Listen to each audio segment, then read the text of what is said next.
Hi, it's Mr. Mortgage here. End of April, we're getting ready to go into the summer home buying and selling season, depending on which side of the fence you're on. And many of you out there are going, hey, it might be a good time to buy. Home values are way down in comparison to where they were, but just because they're down from where they were, it doesn't mean they're affordable. So what I'm going to do is address what I like to look at in determining whether or not a house may be a good buy. I get a lot of email and a lot of calls regarding that, and I want to share that with you because I think it's real important. Remember, the home is the biggest investment you'll ever make, and it's your biggest expense as well, and there's a lot of wild cards out there that could just crush you if you're not prepared. So let's go over those. But first, I want to thank the millions of people that have joined me on my new blog at my new home at ML Implode. That's the Mortgage Lender Implodometer.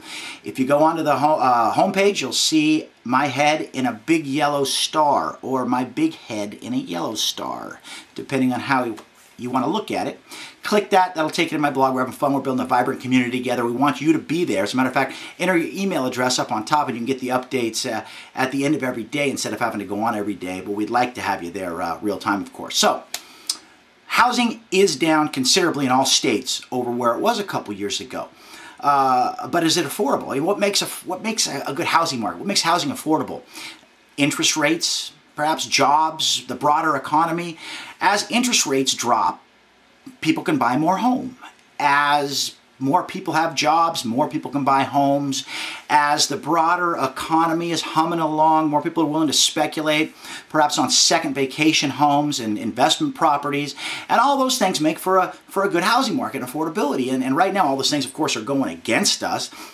People like to say rates are historically low. Maybe they are compared to the 70s. I don't care about that. I care about what's happened in the last several years. For example, at the end of 2004, when a 10-year note, which we like to use as a proxy for mortgage bonds and rates because they're similar durations, was at 4%. At the end of 2004, a 30-year fixed conforming Fannie Mae Freddie Mac loan was 5.25 at 0 points. Today, that same loan is 6.25 at 0 points. A 30-year jumbo was 5.5 to 5.75. Today, it is 7. It's 8% for bank portfolio product, 7% at no points for Fannie Mae Freddie Mac, the new conforming jumbo products they have.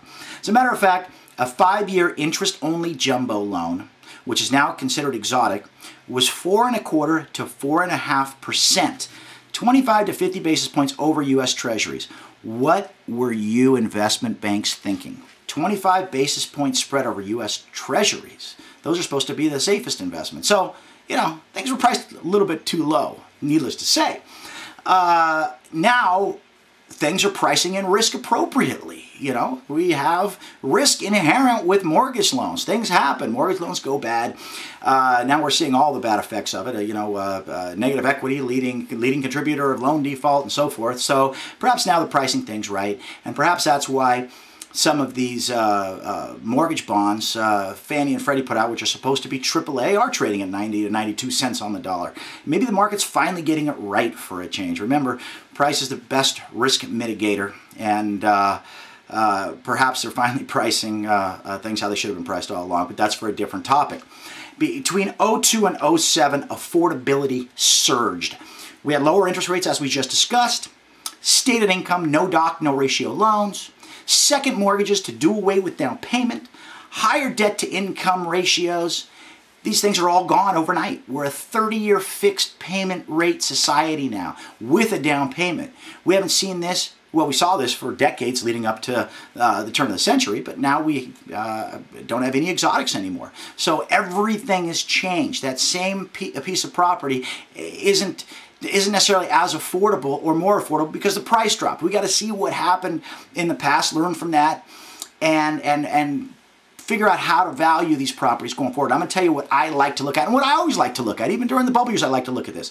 First of all is I like to look at median incomes versus median home prices in a small city. The city I'm looking at, don't look at big geographic regions, look at the city. You can find this on the city's website in most cases.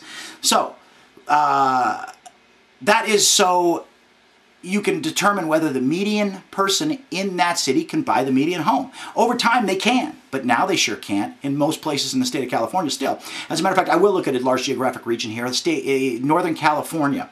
In Northern California, the median household income is about $71,000. The median home price is over $700,000. $71,000 under new program guidelines and rates only buys you about a $300,000 mortgage, 20% down, about a $375,000 house. We're still over $700,000. That means the median person in the Bay Area cannot buy the median home. That's not a good sign. That means everyone has to put 50% down, get a massive raise, or values have to drop. Which is it? Values dropping is the easiest.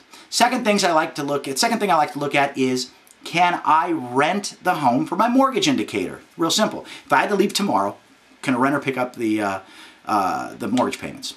Third is the cap rate, or return on investment capital. You take all of your mortgage payments, all of your rents rather, throughout the year, subtract expenses, which are taxes and insurance and all the other expenses, divided by the home price, and you come up with a number similar to a return on investment in stocks and bonds. And in commercial real estate and investment property buyers like to use that. That's a little bit more sophisticated. Lastly, and most importantly, I think right now in this market is a wild card we've never seen before. I like looking at the foreclosure action around a property. Remember, within a 1 mile radius of any given property, that determines your value. Sales, comparable sales within that radius. So if you buy a property today at $450,000, within 6 months, 3 go off at $350,000, your property's magically worth $350,000, and that's what's happening. This REO inventory, which is real estate owned by banks, foreclosure inventory, just happened to be 38.4% of all existing home sales in the month of March in the state of California. This inventory is being sold at 20 to 50% off. If you go out there and buy a home today, happen to buy a home in a neighborhood, there's a lot of foreclosure activity. Foreclosures aren't selling at auction. Remember, only 2.5% sold last month at auction, so most of it is going back to the banks. You're setting yourself up to get slaughtered. 95% of real estate sales professionals do not tell you about this hidden risk. It's horrible. It's out there everywhere. You need to be made aware of it, because this is what will really get you. Foreclosure and real estate owned by bank risk. I'll show you how right now you can look at that, or you can force your real estate sales professional to give you that information. Because if they don't give it to you, they're really not doing you a service, and they're not protecting themselves. They're setting themselves up for liability, and they're setting you up for a fall. Be right back at you. All right, we're here on foreclosureradar.com now. You can get there through my site. I have a link up there all the time, plus it'll be on this report. I'm going to do a search of an actual listing in Pleasant Hill, California, a bedroom community. I'm searching all of the foreclosure activity within a 1 mile radius, because that's what's going to influence the property. Look at that. 60 results within a 1 mile radius. The greens are notices of default, which are 90-day lates. The blues are foreclosure auctions, and the red are the dreaded bank-owned properties. Let's click on one of the bank-owned properties right here. Nadine Court. Look at that. The banks only owed $367,000, but the sales price of the home we searched for was $477,000. If the bank discounts that to what they're owed, which is $367,000, which they'd be a fool not to make a quick sale, you just lost $110,000. This, in my opinion, is the biggest risk to real estate out there. These notice of default foreclosures and bank-owned properties. This is what will come back and get you. This is what's selling. As a matter of fact, 38.4% of all existing homes sold last month in the state of California were these properties. That's some pretty scary stuff, guys. Inventory outside the MLS that people have very little incentive to tell you about, that can come back on and whack the value of your home if something sells within a 1 mile radius that's similar to your property. Remember, these things are going for 20 to 50% discount. It's very important you know the facts, and now you know where to find this information at foreclosureradar.com. People try to tell me all the time the buyer sets the price. This is a new dynamic in real estate. This is a risk many people don't know about, and no one has incentive to tell you. Now you know about it. Also, you got to look at past comps. But what happened in the past doesn't necessarily mean it's going to happen in the future. So I still believe that it's more important to look at this foreclosure activity going on. Also, look at listings. You got to see what people are listing homes for. That's maybe your baseline. That's where you start negotiating from with what you've just been armed with. Consult a CPA and tax preparer, because there are advantages to buying real estate as a primary residence. There are some great deals out there, no doubt. But you need to know where you stand. Also, make sure you consult a real estate professional when doing these transactions unless licensed to do so yourself. If you like this video, give it 5 stars. Go to ml-implode.com to get to my new blog or for your daily and mortgage and housing news. Again, have a great day and don't believe the hype.